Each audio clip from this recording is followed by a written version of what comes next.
Recording start کر دیں. Start. السلام علیکم. وعلیکم السلام. وعلیکم السلام. اچھا جی, میں نے کافی لٹریچر ایک بیسکس کا آپ لوگوں کو سینڈ کیا ہوا ہے LMS پر, آپ لوگوں نے دیکھ لیا ہوگا, ٹھیک ہے. اور یہ بھی میں نے آپ کو پکچر بھیجی ہوئی تھی تو آپ نے پڑھ لیا ہوا اس کو. Let's discuss. اچھا جی, فورینسک میڈیسن یا جس کو ہم لا میڈیسن بھی کہتے ہیں یا اسٹیٹ میڈیسن بھی کہتے ہیں اور لیگل میڈیسن بھی کہتے ہیں, بائی ڈیفینیشن کیا ہے؟ It deals with the application of medical knowledge and principles to the purpose of law. بنیادی طور پر یہ میڈیسن کی برانچ ہے جو کہ سپورٹ کرتی ہے لا کو, یعنی قانون کی ہیلپ کرنے کے لیے میڈیسن کا وہ شعبہ جو لنک ہوتا ہے اس کو ہم کہتے ہیں فورینسک میڈیسن یا لیگل میڈیسن, ٹھیک ہے. اسی کے برعکس ایک اور بالکل اپوزٹ ڈیفینیشن ہوتی ہے میڈیکل جورسپروڈنس کی. بیسیکلی میڈیکل جورسپروڈنس کیا ہے؟ It concern with the knowledge of law in relation to the practices of medicine. یہ قانون کی برانچ ہوتی ہے جس میں ہم میڈیکل پروفیشن کو ریگولیٹ کرنے کی کوشش کرتے ہیں. دونوں تھوڑی سی الگ ہیں لیکن ملتی جلتی بھی چیزیں ہیں.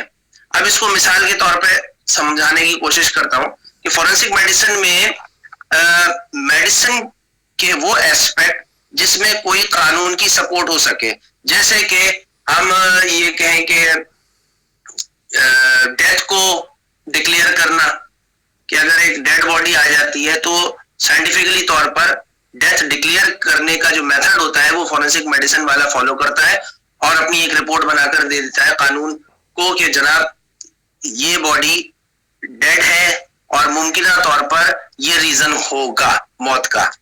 بعد ازاں پوسٹ مارٹم اگر ریکوائرڈ ہوتا ہے, ریکویسٹ ہوتا ہے تو پوسٹ مارٹم کیا جاتا ہے. پوسٹ مارٹم بیسیکلی کیا ہے؟ Internal and external body examination ہے ڈیڈ باڈی کا to find out the cause of death and mode of death. ٹھیک, اس طریقے سے اگر میڈیکل پروفیشن اسسٹ کر رہا ہے قانون کی تو اس کو ہم کہتے ہیں فورینسک میڈیسن.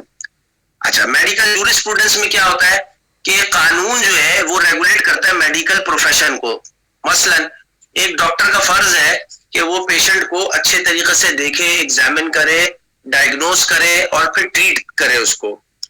اگر وہ اپنی اس فرض میں کہیں کوتاہی کرتا ہے, کہیں نیگلیجنس شو کرتا ہے تو قانون پھر حرکت میں آتا ہے اور قانون گرفت میں لا سکتا ہے اس ڈاکٹر کو, اس فزیشین کو یا پیرامیڈیکل اسٹاف کو.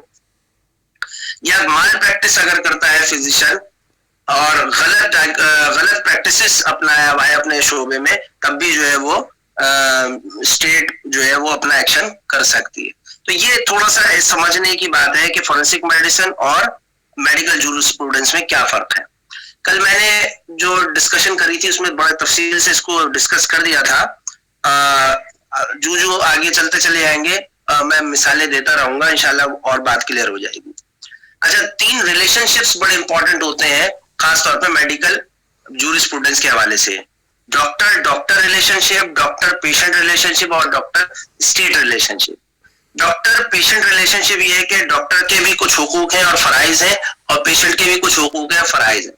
ڈاکٹر کا حق یہ ہے کہ وہ صحیح طریقے سے اس کا فرض یہ ہے کہ وہ پیشنٹ کو صحیح طریقے سے ڈائگنوز کرے, ٹریٹ کرے اور اس کے ساتھ ساتھ اچھا کنڈکٹ رکھے. فرض تو یہ ہو گیا. حقوق یہ ہے کہ اس کی فیس بر وقت ادا کی جائے, اس کی عزت اور تعظیم کی جائے.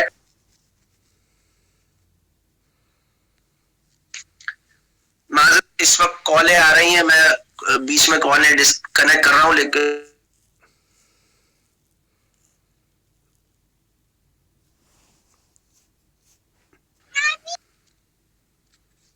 یہاں تک بات کلیئر ہے بیٹا؟ یس سر. اوکے, میں تھوڑا سا اسپیڈی ہوں گا کیونکہ بہت سارے ایسے معاملات ہیں, پیچھے سے کالیں آ رہی ہیں, لیکن میں آپ کا یہ لیکچر کنٹینیو کرنا چاہتا ہوں.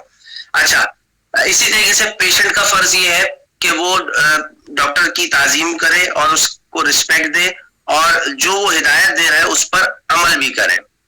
اچھا, ڈاکٹر ریلیشن شپ یہ ہے کہ ایک ڈاکٹر کو اگر کوئی مرض سمجھ میں نہیں آ رہا تو وہ سیکنڈ اوپینین کے لیے کسی سینئر ڈاکٹر سے یا ایکسپرٹ ڈاکٹر سے اوپینین لے سکتا ہے اور لینا چاہیے. اس کا علاج کر سکتا ہے تو یہ اس کی غلط فہمی ہے اور اس میں وہ غلطی کا اٹھانا پڑے گا. تو ڈاکٹر ریلیشن شپ میں ایک یہ بھی بات آتی ہے کہ آپ سیکنڈ اوپینین لیں.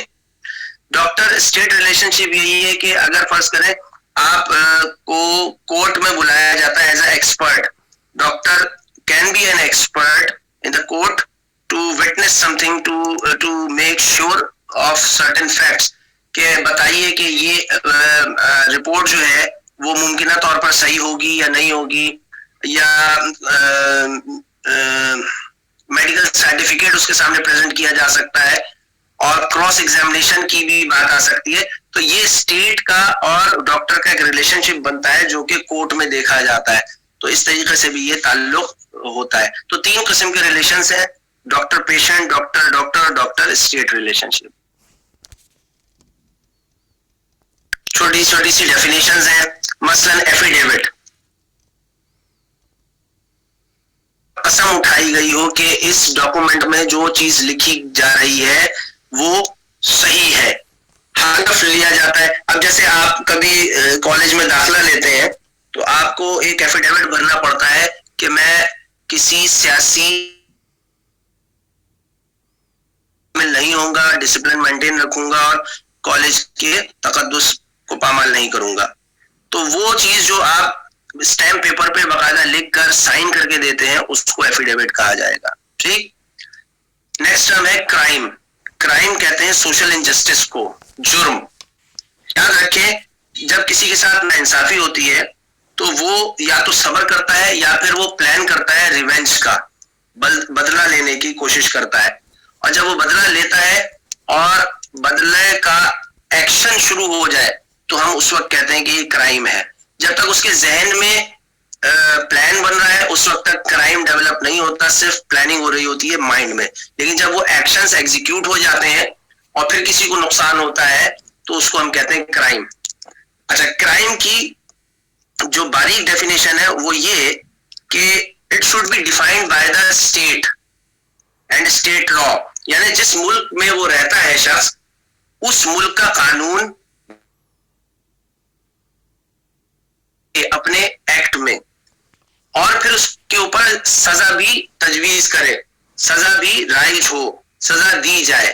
اگر لا ڈیفائن نہیں ہے اور اس کے اوپر سزا بھی نہیں ہے تو پھر وہ جو کرائم ہے وہ کرائم نہیں کہلائے گا, وہ صرف ایک غلطی ہو جائے گی.